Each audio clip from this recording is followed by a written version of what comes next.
Hello everyone and welcome to another episode of Stream Big. I am joined here in the studio with the man himself, Scott Green. Thank you, Craig. And we are here again to have a little chat, have a little talk. Thanks for sending in all the comments and thoughts. You're not all fed up with us just yet, so we're gonna do another episode. Today we're gonna talk a bit about the product, but not the product in the way we did in the last episode, more in terms of how we manage it, the process we go through and how we created it. We're also going to go through the news of what we've been up to this week, and we are going to do the quickfire round again. So stay tuned for that. Scott, great. How have you been? I've been good, thank you. How have you been? I've been good. I've been cold. I've been good. It is cold. Cold. Cold outside and it's cold in here. It is, yeah. The studio doesn't put the heating on. No, not for us anyway. It's been a brilliant week as always. That's how the podcast always starts. Always a good week. It's been a productive week, yes. It has been.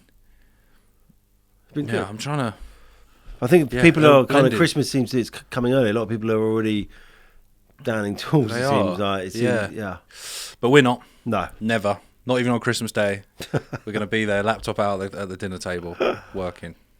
News this week. What's been going on? Well, there's been the development on the app, which is ready to go live, which is great. Lots of some more media deals we're working on, some more PR, some more hires, some more stress, some more revenue. It's been They're the best bits. They're the bits that everyone wants to hear about. Right? The stress. The stress. We come here to unwind, de-stress, and vent. Yeah. But you talk about the news. The news this week, we have had lots of streams, lots of sign-ups as always. Quite a few more people streaming from home, not just in the studio. We have had there was an event at the Lower Third. Claire Cordell did a event at the Lower Third, streamed that out, which is really good. I watched that. Yeah, I watched that from home on my TV as well. It's good, isn't it? Yeah, it was really good. And I think this week's been, like you said, people are down in tools, but we're kind of getting ready for the new year, and there is lots of prep for the new year. We're sort of hitting the ground. We want to hit the ground running in the new year. So there's a lot of prep, mainly around marketing, which has been going on. So with Rob, our marketing guy, and Orange Panther and all those guys kind of planning it out and working out what we're doing, coordinating the dates and all that kind of stuff. Yeah, I'm looking forward to January. I'm looking forward to seeing us everywhere on digital and getting lots of sign-ups and lots more content. It's going to be a good year. Yeah, no pressure, Rob. Got to do it. Yeah, we don't put pressure on people. No, Craig. no, Especially not me. No, we don't. I actually got told off by Rob, didn't I, the other day? And you got told off by Rob today. Yes. For swearing. Yeah, I was swearing. Well, I wasn't swearing. I had a Teams meeting with him, and he wasn't working today because his son was ill. And I had a Teams meeting with him, and I said the F word. Yeah. And he got all upset, and because his kids son were was in the there. background. So I was like, as you put a headset on. He told me off in a meeting the other day because his son was also there. So we're learning, aren't we? Not to swear in front of kids. The motto of the story is, don't bring your son to work. I would say the motto of the story is don't swear in front of kids. Yeah, exactly. But I guess whatever angle you're... To be honest, sometimes you don't realise you're swearing sometimes. Yeah. We'll get... And I actually don't swear too much, but it does sometimes pop in and out. I swear a lot. But, let's try and keep it under wraps. We won't swear tonight, though. No. I was about to swear then, but let's not do that. That's about it, really, for the news. It's I say that's it as if nothing's going on, but it's there's a lot going on. We can't tell everyone everything what we're doing. No, There's got to be some reveal. We've got to maintain the mystery. Yes, exactly. How do you want to spend this week? We've had our little rambling chats, this podcast. How do you want to spend? On a beach. On a beach, yeah, same. That's where The I'd rather be. Maldives. Yeah. I think that last week we spoke about the product and we spoke about what the product is, and the week before that we spoke about how we've launched the business, but we didn't really speak about how we launched the product. And maybe selfishly, but I think there's a lot to be said around how you launch product. I think we should ramble about that for a little bit. Well, you're CPO, so Chief Product Officer of Lounge TV. So you can start, and You'll have a little nap. Let me talk about it. Yeah. Wake me up when you're done. Look, people have sent in a couple of questions this week, and a few people have asked about product. So I'm going to take that as let's talk about product. Let's talk about product. Let's start from the beginning about how you define the product. Well, yeah, I think that we should maybe go back a little bit before that. I mean, you've launched some products before, so you come from a product background as well, and I think it's that maybe broad question of what makes a successful product. What's the difference between building something and actually launching something? Or two letters. Go on. UX. Wow. It's all I like the way you the framed that up. user experience. Yes. You could have the best product in the world, but if no one knows how to use it, it becomes the worst product in the world. Yes, as in it could be very capable, but if it's confusing, it doesn't mean anything. Yeah. So that for me is the most important part of any journey. When you start building out a product, you have to get some insights from real people, real users, and that forms, I think, the strategy of how you go off and build it. Yeah. I mean, that's kind of where we met, right? You were a client at an agency I used to work at, and that agency specialised in UX. Yeah. So, you were singing from that hymn sheet way back then, which is obviously why you picked that agency. Wireframes. Yeah. That agency loved wireframes. Yeah. That's it, actually. I remember this. There is let's talk about it today, because there is a process, and I think that maybe people don't always appreciate the process, but if you skip the process, the two, they're worlds apart, right? And yeah, we went through that process on one of your previous projects, and I've done it countless times since then, and we did it on lounges, and maybe we should talk a little bit about that. I don't actually. Well, this is a question for you as well. When people ask, "What do you do?" How do you answer that? What do you do? When people say, "What do you do for a living?" Like, what do you do? What's your job?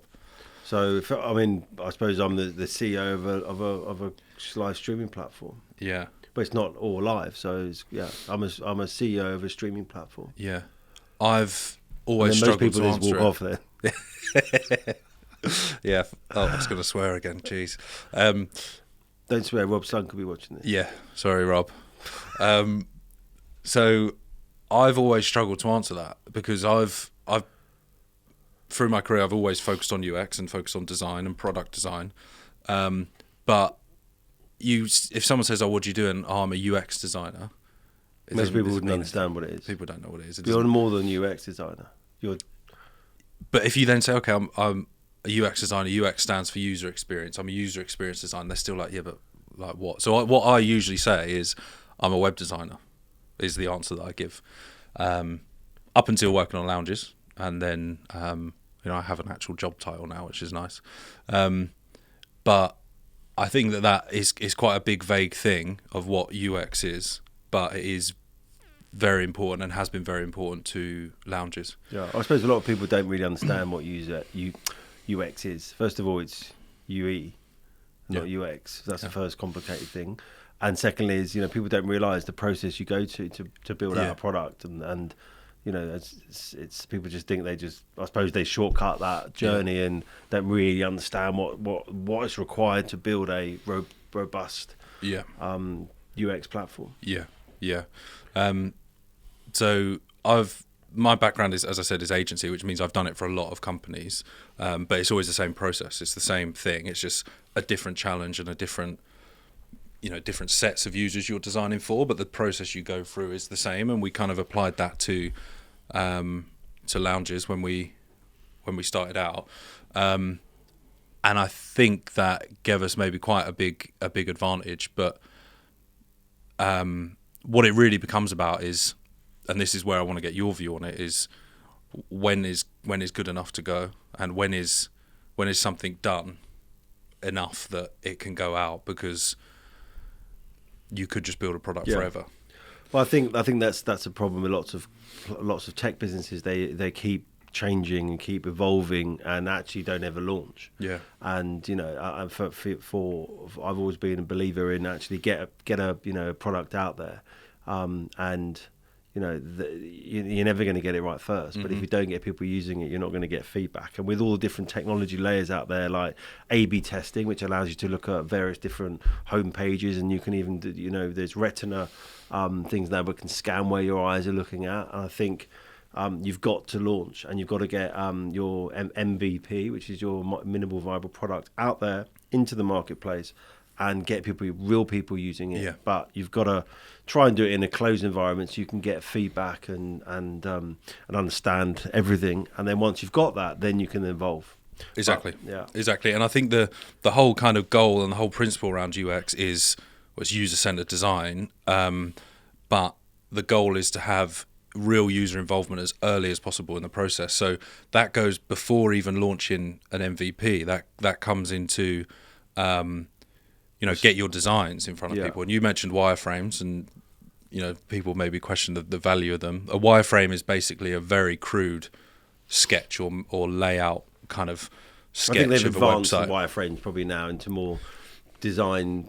That before it was really sketchy, wasn't it? But now I suppose there's lots of like there's InVision, and there's lots of platforms you can start making it feel a little bit more real, even though it's still a wireframe. Yeah, so you will get a whole debate in the world of UX around to what level of detail do you go into on a wireframe, and when does a wireframe become a design, and how much detail should you go into on a wireframe if you want to put it in front of users. Yeah. So if you keep it super crude and boring and black and white, and it's just a sketch, you will get a certain reaction from a user that might not necessarily be what you're looking for in that moment. But yeah, then you can evolve them, and the idea is that you start off really crude, you get people involved, you iterate, you improve, and while you're doing that, you are making it more shiny and more presentable, whilst Oh God. you having issues over floppy mic. You make it more presentable and shiny whilst you're actually adding real value for the user, and they're giving you feedback, and So that's what we did, didn't we? Yeah, exactly. We had about 20. Was it about 20 creators? Yeah. So we started off. I was kind of leading the project, so I knew the brief. So we kind of skipped the sort of briefing exercise, but went straight into creators, as you said, and we run interviews, kind of focus groups with those users.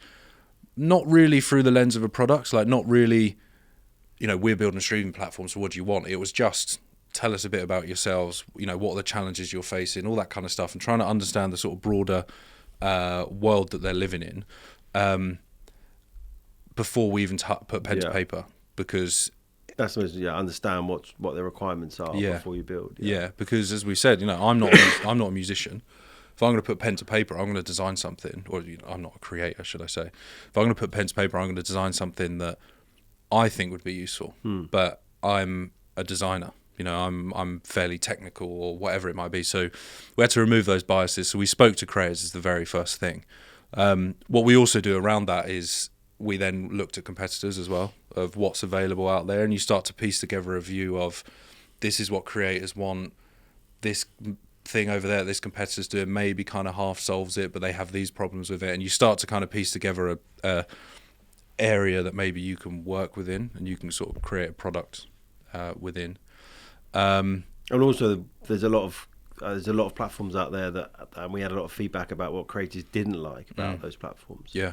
So we were able to kind of pull the best things in. When you start from scratch, you're able to really define that quite easily, and so you, again, build out what you want, but remove some of the functionality that exists on other platforms that creators and artists don't like. Yeah, and it's also, there's a softer side to that. It's not literally like this competitor has this and they like this, they don't like this, they like this, they don't like this. It's also, you have to look at the market in quite a lot of detail, because you've got to understand the mental models that people have, and by that I mean like viewers behave a certain way based on the things they interact with day to day. So if we're launching a streaming platform, they use Netflix, Disney, Amazon, day in, day out. They're going to have certain expectations and a mental model of how you should interact with something, and they're going to apply that to any new product. So you have to understand what's going on around you, That's potentially viewers, though, not that. Viewers and creators. So if creators are, I mean, this isn't a real world example, but if they're always using, GarageBand, and then we put them in front of a dashboard to create a stream, there are going to be certain kind of biases already in their head that they're going to interact with it a certain way because of what they're used to. So it was all about understanding those before we try and come up with a solution. Right. And there's also these companies that exist, as you mentioned, that spend probably tens of millions of pounds on defining their user experience and their strategy. Yeah. So sometimes it's good to take some of that learning, because we don't have the budgets that they do to necessarily to do the focus groups, the depth that they do. So it's also good about bringing in things that people are used to using and not reinventing the wheel. Exactly, and making it simple, and because people are a bit like, people do like, they're a bit creature of habit, aren't they? 100%. If you use the same thing, and people don't like to move away, so I quite like the fact that we haven't changed things dramatically from the other platforms. We've just enhanced it with better modifications and better functionality. Yeah, I think that's true. You could try and be different just for the sake of being different, and then you alienate people because it's not what they're used to. So all of that comes out way up front before you even design anything, and then we start doing versions of things. So it starts with wireframes, where we're just laying out different options, putting them in front of users. Do things make sense, mainly from a hierarchy point of view. So I want to see how much money I earned last week. We might put front and center on their dashboard, but they might then say, well, hang on, where's my follow account? So all them things you start to kind of work out by putting it in front of real people. And then you, as I said, you go on a journey of kind of iterating that, and eventually start to add interactions to that. And then you're constantly refreshing your user pool, and you get real users to try and complete some of the journeys. And that's kind of what we did. It doesn't stop. I mean, you can consistently improving the user experience and evolving the technology. So we do focus groups, and we speak to creators, I suppose, probably every month. Yeah, and also we're getting day-to-day feedback. Today I've probably had, today's an average day in the office, I've probably had 4 or 5 bits of feedback today from viewers or creators. Some good, some not so good. We launched a new stream experience yesterday, and it's a change, and humans don't like change. But I thought, I'm slightly biased, but I thought, I watched an event last night with a new experience. Yeah. And I thought it was brilliant. You have good tips, you could see who was tipping you had your top tippers. Yeah. I'd love to understand a little bit about what they didn't like about that. That's exactly what it's about, right? It's about being able to, we've tested that already, and it come out on top. And it's proved as the better experience. But when it's gone live, more people have seen it, and a couple of people have come back and said, I'm not keen on it.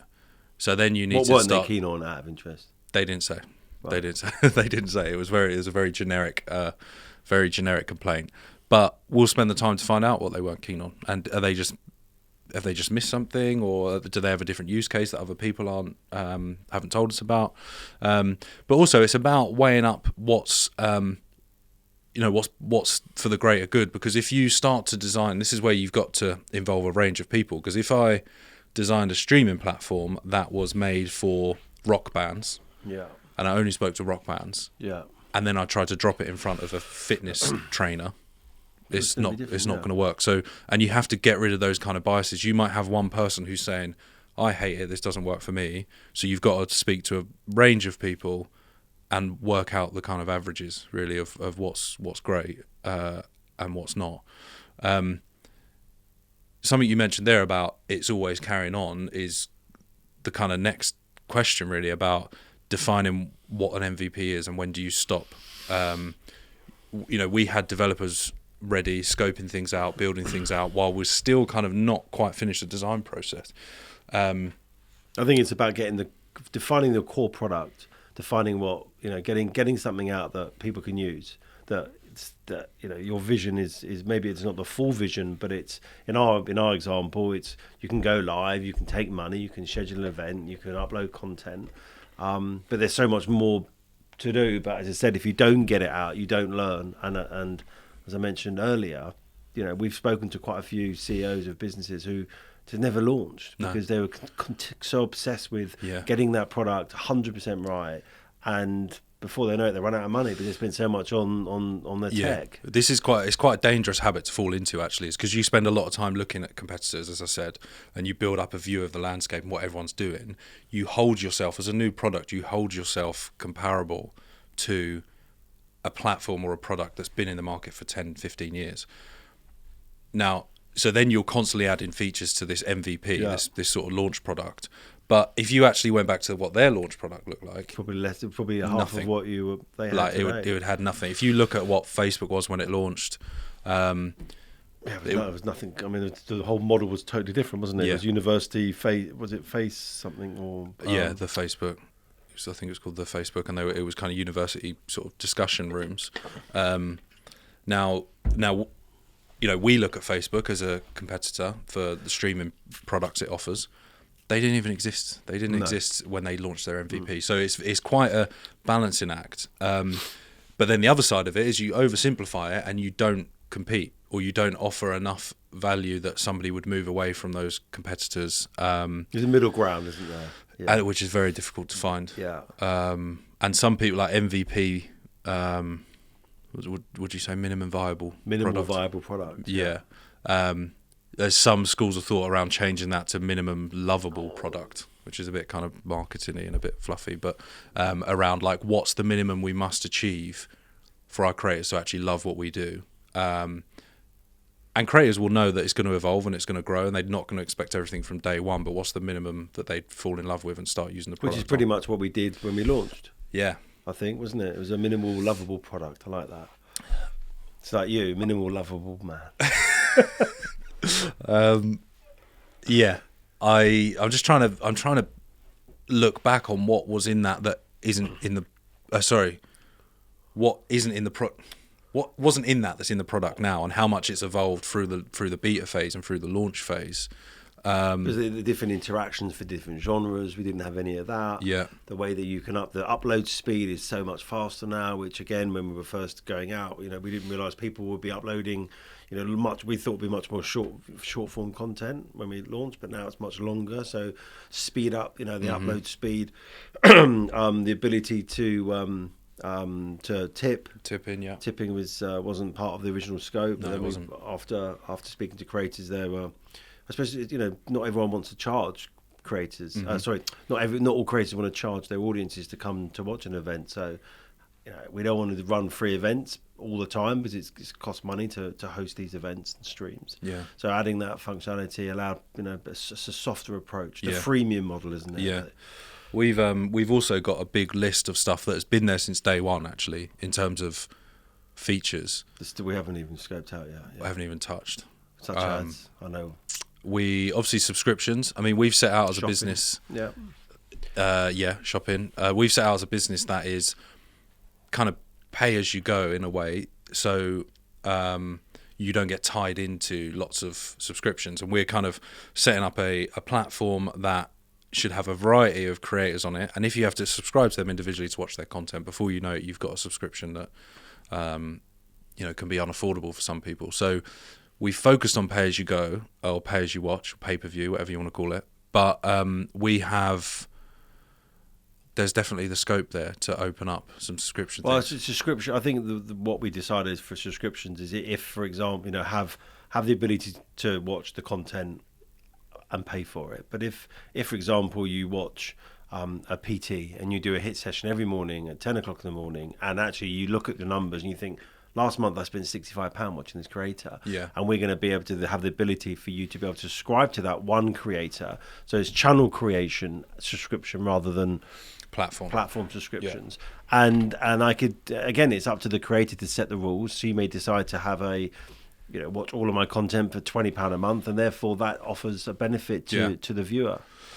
So that's kind of like we're trying to offer lots of different variations that suits everybody's needs, aren't we?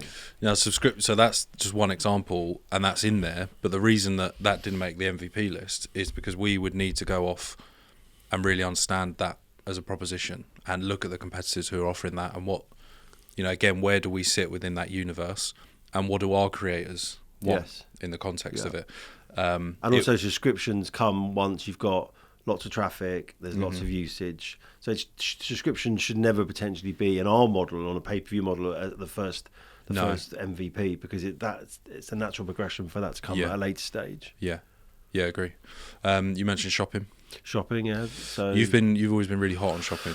Yes, I have been, because e-commerce shopping is the future. Because if you look at the influencers in the world today, I mean, TikTok's opened up a shop, and it's got huge amounts of purchases going through that, and people, if you're an influencer and you're talking to your audience, they're engaged, they trust what you say, they buy into you as a person, and recommendations, and shopping, especially for merch and things like that. I believe it's to be able to buy a product in the stream without leaving is game changing. Yeah.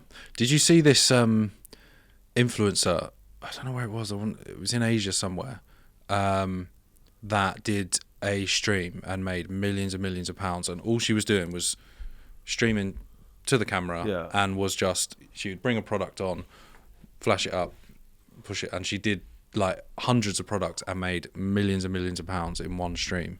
I believe that. That's the future shopping. Yeah, it's the we call it the shopping channel for the millennials. It's the ability to buy off your influencers. Yeah, I think that'd be really cool, and I think that is, like you said, with subscriptions, that's a natural progression when there are viewers in a stream engaged with a creator who want to get more from that creator, and it's a perfect opportunity for merch, EPs, whatever that might be. I think there's loads of examples, but I think when it comes to shopping, you probably wouldn't want a paywall, because if you thought about, if you had to pay to walk into a shop, there'd be no one walking in. So it's, again, if you have free streams with shopping, that's where it will work particularly well. Yeah.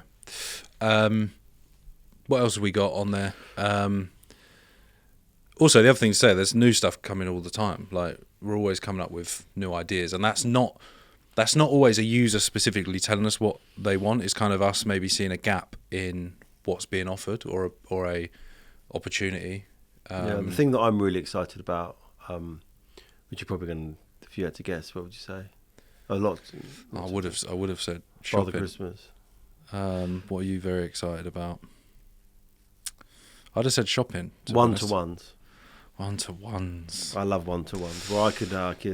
So just to give you a little bit of an insight to what one-to-ones is. One-to-one is where you can have, fun enough, a one-to-one with your creators that you love. So whether it's celebrities, whether it's people from Love Island, or that kind of what's the word? They're not content creators. Influencers. They're influencers, and just to be able to have a 15-minute with someone I really love. I think would be just.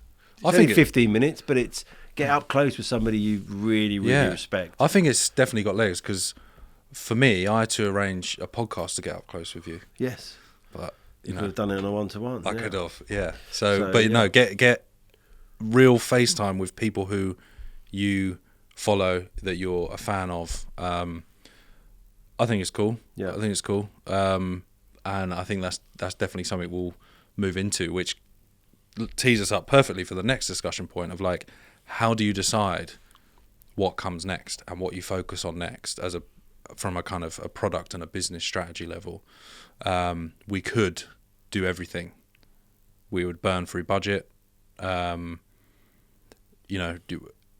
do we prioritize? Yeah, I think it's all about, I suppose some of it comes down to return on investment, doesn't it? About how much money you're going to invest into that particular piece of product, and therefore what that value is you're going to get back at the end of the day. So everything costs money, and everything's got to have an ROI. So from a commercial point of view, is it going to make money, and are the users going to is it going to make the user experience for both creators and the viewers even more special than it is at the moment? Yeah, I think on a kind of big feature level, I think that's definitely true. You have to look at return on investment, uptake. What percentage of your users are actually going to be interested in using that, and then what percentage are going to go forward and use it.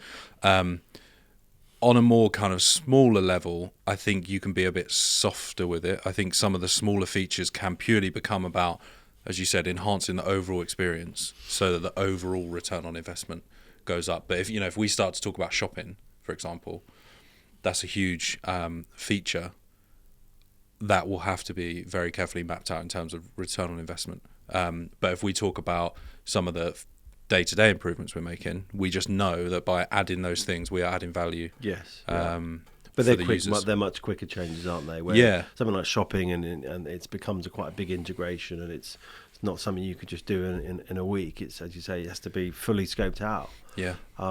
But and there's some quick wins, as you mentioned, that we've done, but we do every day.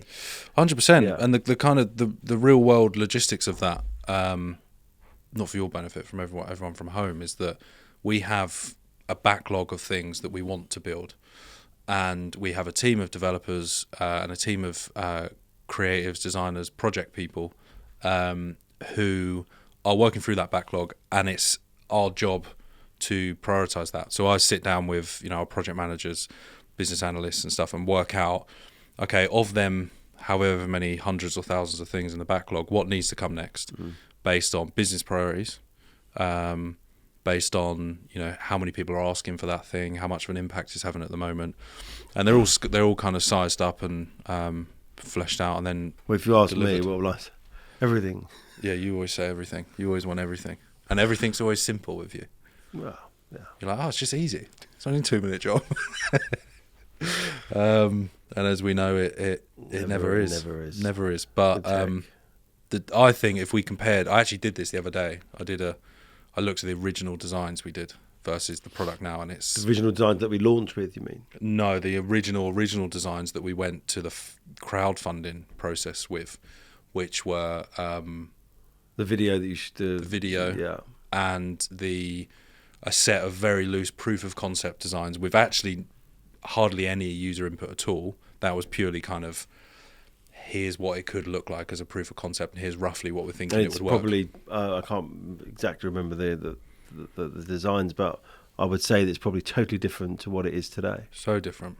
Even our branding is totally different. Yeah, the brand, obviously we've rebranded since then. The branding's changed and the branding is always evolving, but yeah, the actual things that we thought would be very important back then in the real world hadn't been, and then things we didn't even think of, like you said, tipping and other things. But I suppose also the whole sector has evolved. So actually, when we were designing that 2 or 3 years ago, it was probably pretty good at that point in time. But actually, as streaming has become such a big animal into the marketplace, it's changed dramatically. It has. Again, all stemmed out of the COVID. Yeah.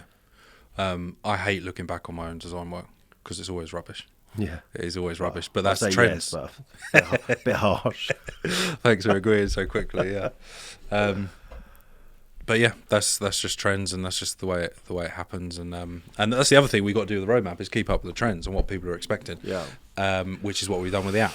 And because we're competing with such big, I mean, I said we're competing, but because our platform is still in the same, I suppose, the same category as Facebook and YouTube, and they've got such big budgets, and they can move so quickly, and we're not. And so, when they do something that's game changing, we have to look at it, because if creators are using that and they like that and they come to us and we haven't got that feature, then it puts us on the back foot. So it does. It's hard to keep. We're in an industry that is evolving rapidly, and unfortunately, we need to evolve with it. Yeah, well said. Thank you. That was very good. I like that. So that's kind of the product. That's what we do from a product point of view. So when someone asks what I do for a living, that's what I do for a living. Yeah, they'll probably fall asleep if you talk about that. Yeah, I'll send them a link. Maybe in a sentence or a paragraph. Maybe. Yeah. We'll get some reels made up, some sound bites. Tell them to watch podcast number 4. Yeah. So is it 5? Well, I don't think we should be numbering them anymore, because now we've got to put them out in the right order. No, fair enough. And they come out like weeks after recording. Okay. Breaking the magic Rewind again. That. Okay, what else is on the agenda, Mr. Gardner? Mr. Gardner. Quick fire round. Quick fire rounds, our favourite bit. Is this your favourite bit? All of it is my favourite bit. These have actually been sent in by listeners, by genuine listeners. Sounds so old school. What do you want to call them? Well, on the wireless? Listeners from the wireless? Or yeah. They sent us in a Telegram. Streamers. They might not be streamers.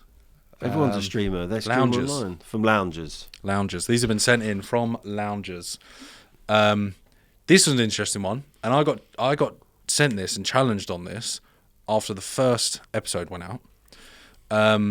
You talk a lot about creators, but what classifies as a creator? Well, I mean, the quick answer is anybody that creates content is a creator. They're creating content. So it could be whether you create if you're a teacher that teaches classes online, you're a creator. 100%. It's in short, it's anybody that creates a piece of content will fall under the creator. Should we play a little game? Should we list off as many types of creators as we can think of?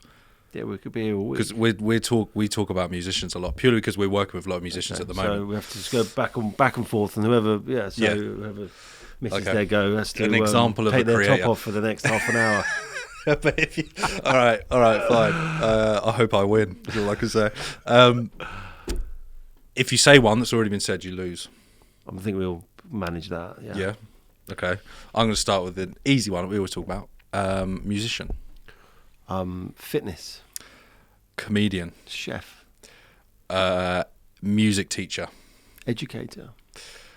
That's kind of what I just said. But No, but you could go through every single. Okay. French teacher, maths teacher, English teacher. So let's you put just stole my. I was going to say GCSE tutor. Yeah, but that's an educator. Okay. All right. GCSE tutor. A-level tutor. You can't do this. You can't do this.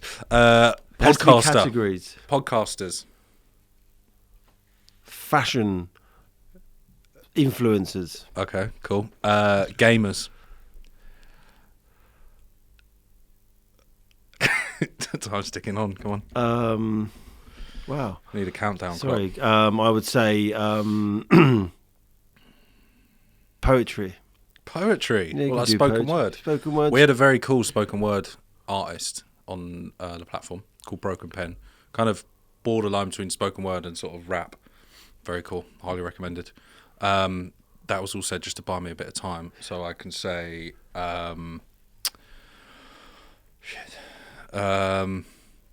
Top off. Well, anyway, point proven that Book. So you could say authors, book launches. book launches. We talk about Q&As, so that kind of opens up to anyone. If you're any kind of sports personality, celebrity, influencer, Q&As, and anyone who's got a following that wants to engage with their following Or a talent. or talent. So I think I won that one. So Yeah, I'll give you that one. Thank you. Okay. What's As next? individuals, let's keep this within lounges. What's our biggest challenge to date? I think we spoke about this a while ago, but the landscape for fundraising has dramatically changed. And 2 years ago, you could raise funding very, very easy, and things have changed, and it has become slightly more. I wouldn't say slightly more challenging. It's become more challenging to raise funding. And yes, we've raised funding, and we've had a particularly good run, but it's a lot harder. It's a lot harder.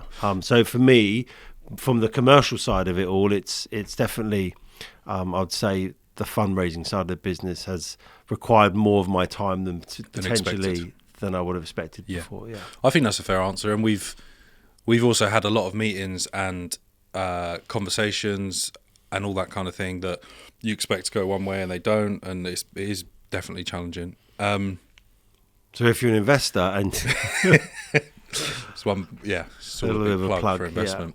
And No, what about investment's you? going well Hold now. on, hold on. Investment's going well. Yeah, now. it's going well. Don't be so hard on yourself. No, but it's it was challenging. What about For what me, about you? I'm going to. It's Me. yeah, the co-founder. The co-founder has been the biggest challenge to date. When I read this question, the first thing that popped to mind is at what point was I the most challenged? And I don't like to give up on things, but multiple times in a day, I was like, I literally can't do this. This is literally beyond me. Talk about And this was VAT. all of that. So we were launching an app, and we were wanting to open things up for an app, but In terms of the revenue model, we've got a very simple revenue model on web, as you know, 80-20 split. But then you start to move on to app stores, and app stores want 30% of it. And then you've also got different positions around VAT and all that kind of stuff. Different jurisdictions, and if you come out of Europe, you need to, so that's... Yeah, and you've got different requirements of how to treat different creators at different positions and different deductions. And I spent a good couple of months mapping this out, working it out. How can we get creators a fair share of revenue and open them up to purchases on an app and support, VAT registered and all that kind of stuff. And that was by far the most challenging part. We got there in the end, though, Craig. We did get there in the end. We always do. I think it was meant to be how it ended up. I think it works out better for everyone how it ended up. So both of us haven't discussed this. There hasn't been a product challenge then. It's more been a commercial challenge. Well, I suppose yours is more product. It's true. Yeah, it is true. Literally making the maths work of within the products, making the revenue model remain appealing whilst ensuring that this other middleman gets 30% that they want, was by far one of the most difficult commercial challenges. But then the flip side of that was, how do you communicate that? And how do you make, in an experience, and the other thing is as well about the app stores was they pay up to 75 days later, and we've promised to pay 24 hours later. Yes, it's 30 days after month end. So if you go live on the 2nd of February, you won't get your money until the end of April. Yeah, exactly. So that was just an absolute minefield, how you communicate that, and how can we remain this fair platform that wants to do the best for creators with that. That was by far the biggest challenge.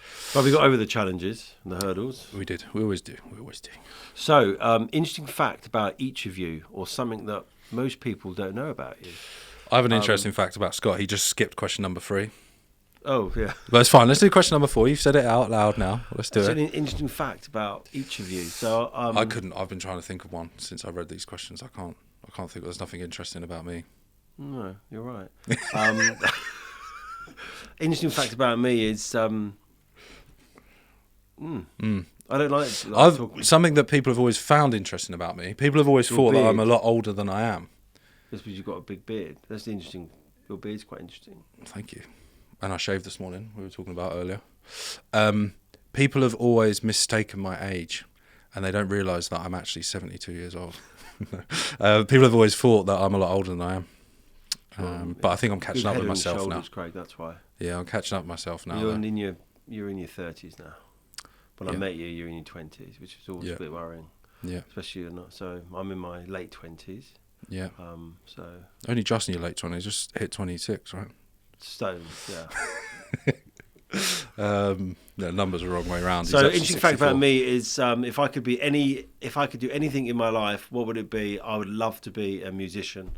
Would you? Yeah, I'd love to stand in front of Wembley Stadium and perform in front of 50,000 people, all there because they like my music and they support me. So it's not too late, though. It's never too late. Have you tried? Have you tried to learn instruments? Triangle. Yeah, how did that go? Terribly.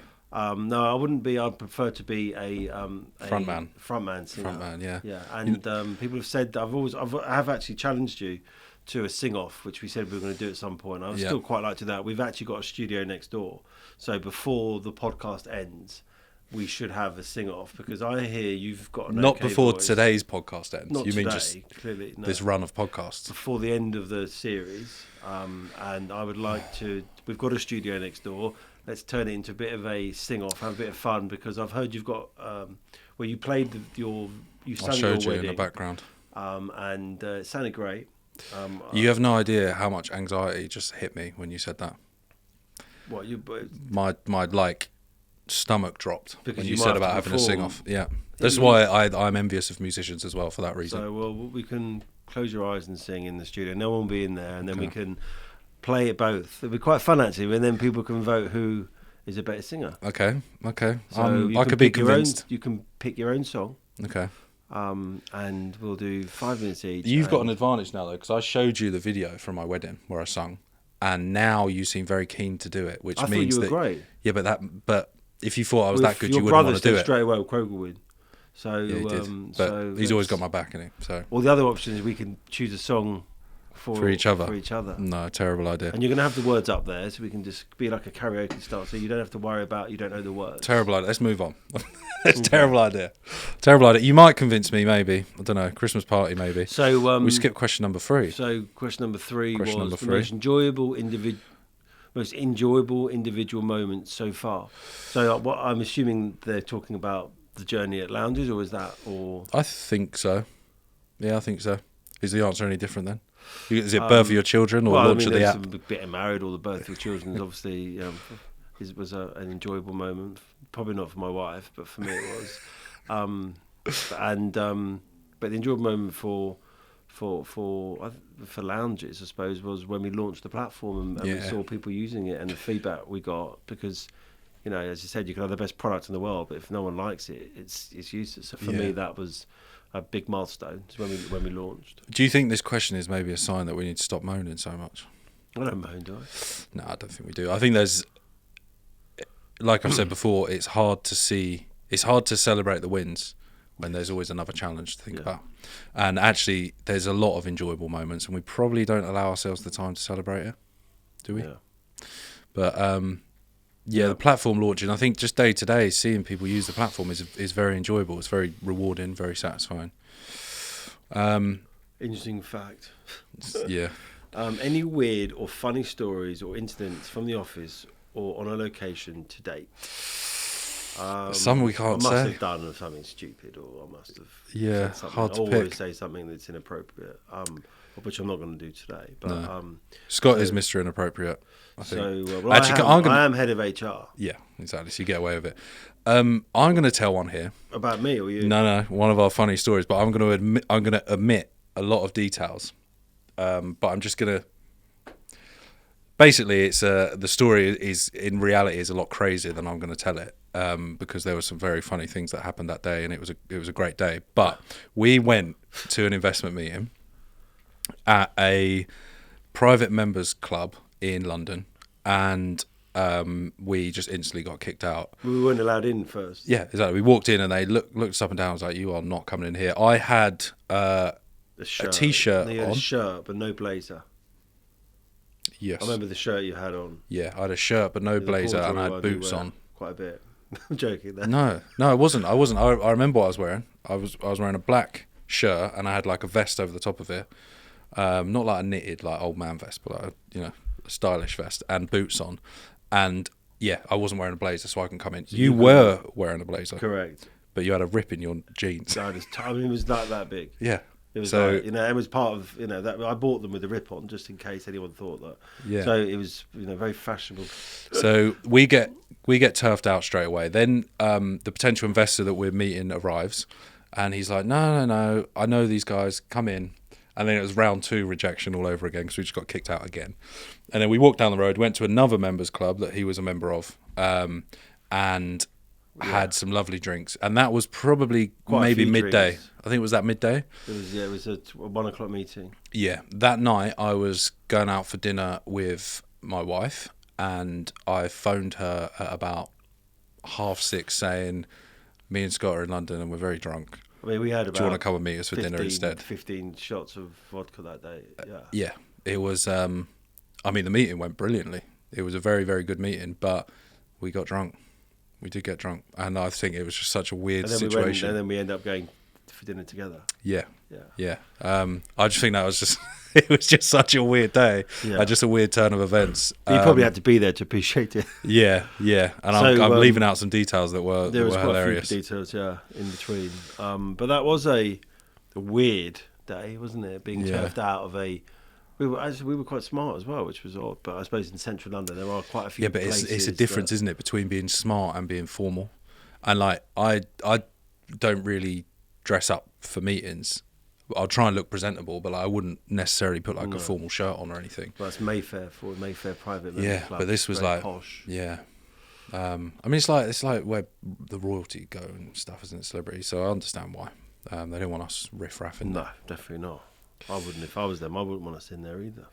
But we've had some cool. If I had a jacket on. We've had some cool moments like that. We've had some cool celeb dinners, haven't we? We've had we went out for a couple of. We won't mention names again. Yeah. But we've been out with some very famous for dinner.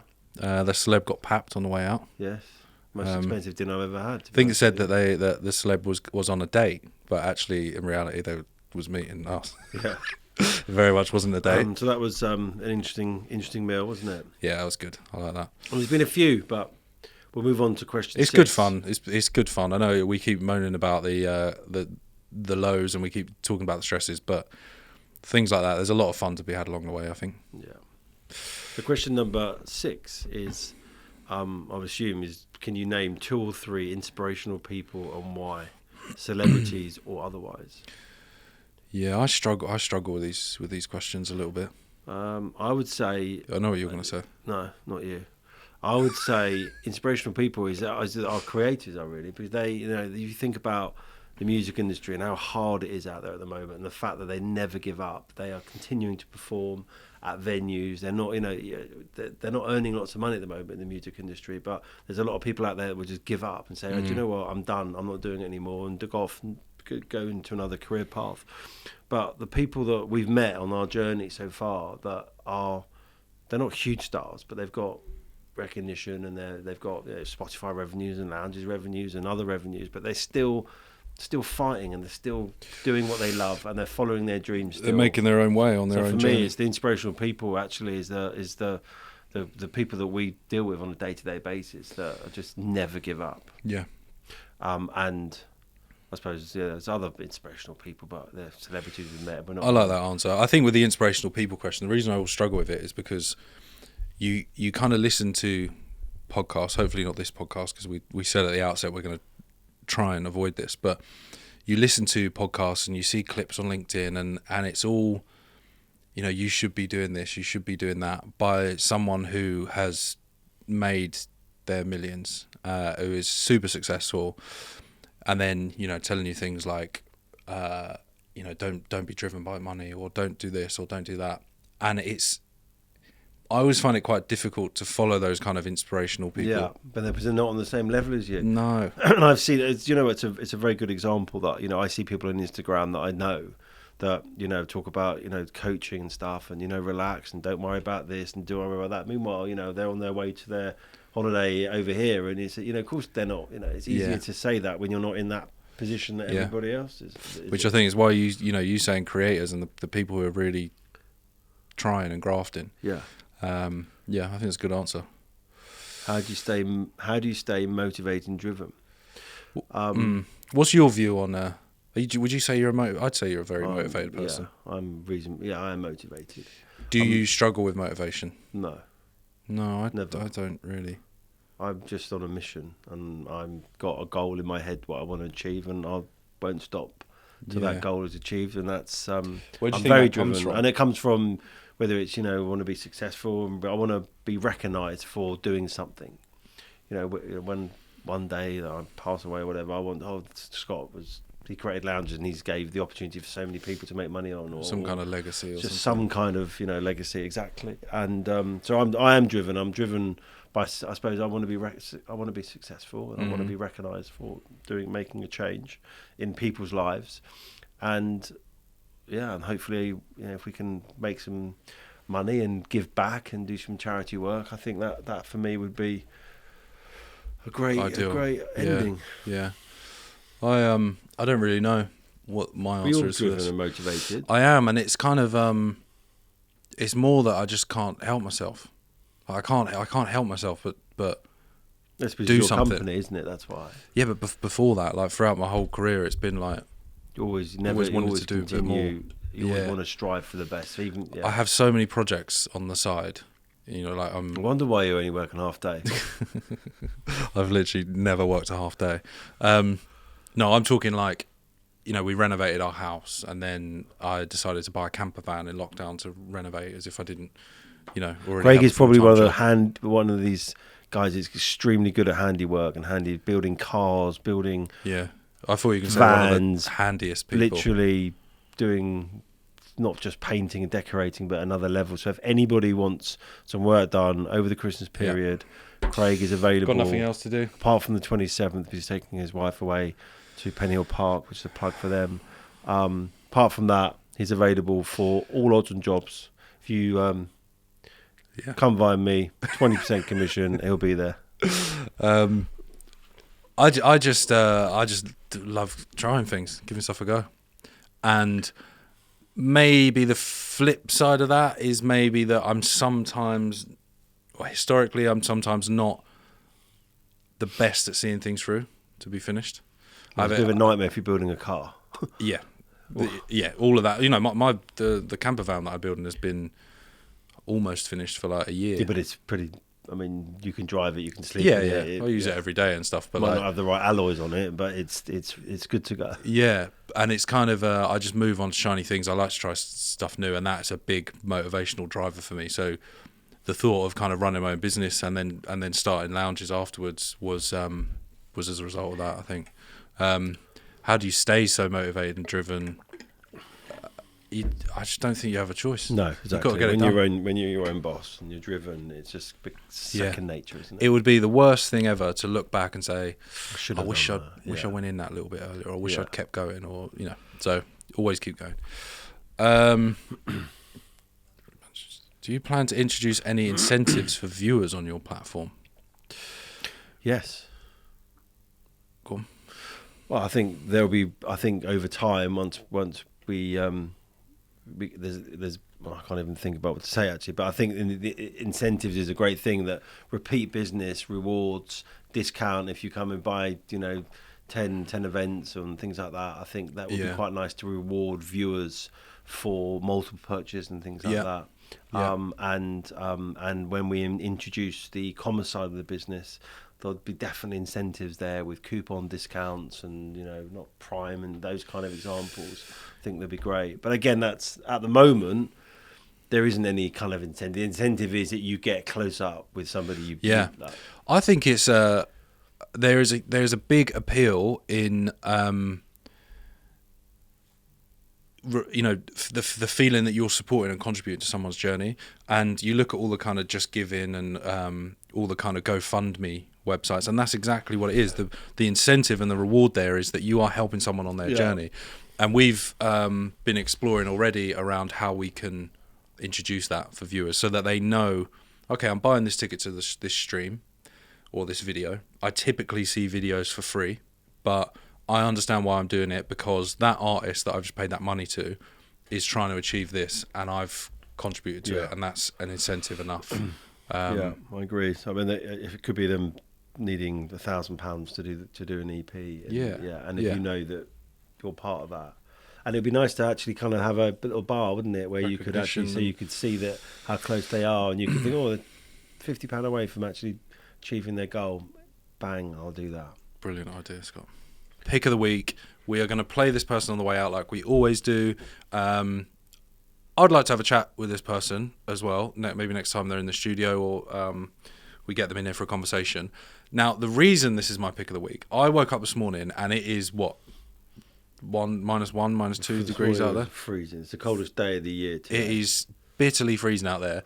And I don't know why it popped into my head, but I thought about people going out and busking in this weather, and I just thought, like, there's no way. Like, surely there is absolutely no way that you're going to catch someone stood, on a high street they will. busking, but they will, because that's what they do, and that's how they're grinding away and getting what they getting done what they need to get done. So it got me thinking about buskers. We have an artist who does busk on Embankment, I believe, in London, by the side of the Thames. Her name is Charlotte Campbell. She has come in and done a few streams. And again, she is one of them artists, like you said, getting up every day and playing her music, pushing out her talent, mainly in the format of busking, but also now in the format of streaming. And I think she's very talented. She also played our Unplugged event as well last month. Last month. So I think purely because of how, I nearly swore again, how cold it is out there, I think shout out to the buskers and Charlotte Campbell. Yeah, Charlotte, big shout out to Charlotte.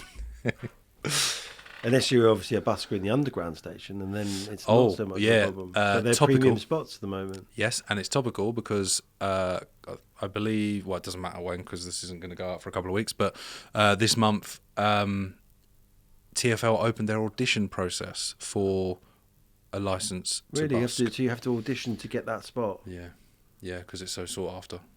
What they judge it on, I don't know. I'm not sure. I assume they're aiming for a range of artists and all that kind of stuff. How many spots there are? We should have sponsored it. Sponsored by Lounges. Yeah. I've spent the day thinking about buskers today, and I've been reaching out to a few busking organisations, messaging some buskers as well, having some chats, and let's Good. play us out to Charlotte Campbell. We've been talking way too much, so yeah, thank you very much, Craig, and thank you for everybody who joined this podcast today. We hope you enjoyed it. If you've got any questions, any suggestions that you want us to cover in any future podcast, feel free to reach out. And thanks again for watching and listening. And extra, no jingles. We didn't mention it today. No jingles. No jingles. I did get sent one. Maybe we'll play that on the way out. Was it good? No, terrible. Maybe Terrible. My mate did it as a voice note. Terrible. Let's play it on the way out. Send in your jingles. Thank you. Thanks for listening. Bye bye. This is a jingle for Craig Lounges. Hello! Hi everybody! Welcome to my Lounges TV show. My name is Charlotte Campbell. Thank you for tuning in. Thank you for getting a ticket. I'm so happy that you're here. And as you can see, some comments already showing up for me. Hello! Hi Teffy! Nice to see you. Bonjour. Hi Ilsa. Thanks for tuning in. Nice to see you. And Mark. Hi Mark. And happy birthday to Mark. I know it's your birthday today. Thank you for spending it here with us at Lounges TV. Hello everybody. Come and say hi if you're in the chat there. I would love to say hi to you. And I am taking your requests all night. So if you've got any songs you'd like to hear, let me know. I will be singing a happy birthday to you later, Mark. Mark, especially, do write me a request because I would love to play a birthday special for you. And I'm going to start off with this one for Bob and Jackie. It's called Songbird, and I wrote it about writing songs. Quite a, fitting start for a night of songs. So this one is about putting all my songs, all my feelings into my songs, and then putting my songs out there into the world, and not being afraid of those emotions being exposed. And it's called Songbird.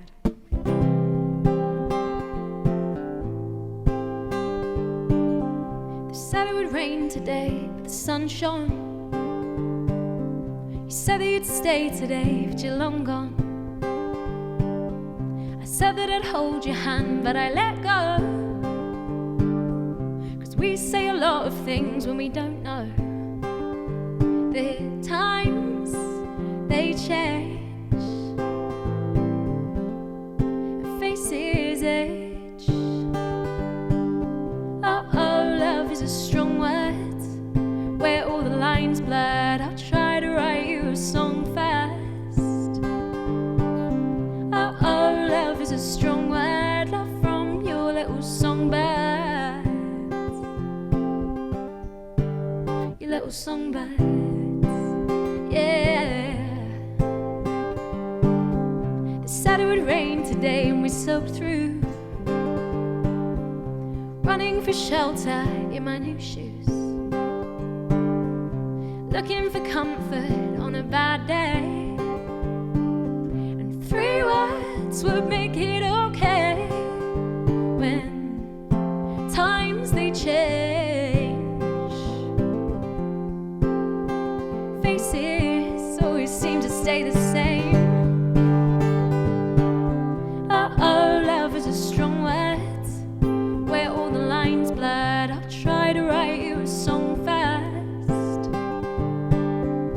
Oh, love is a strong word, love from your little songbirds. Your little songbirds.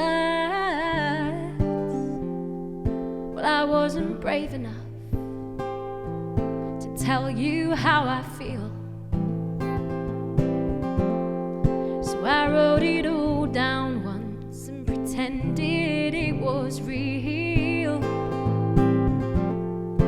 Just because you can see right through me when I sing. Oh, I'm just a book of words and 6 strings.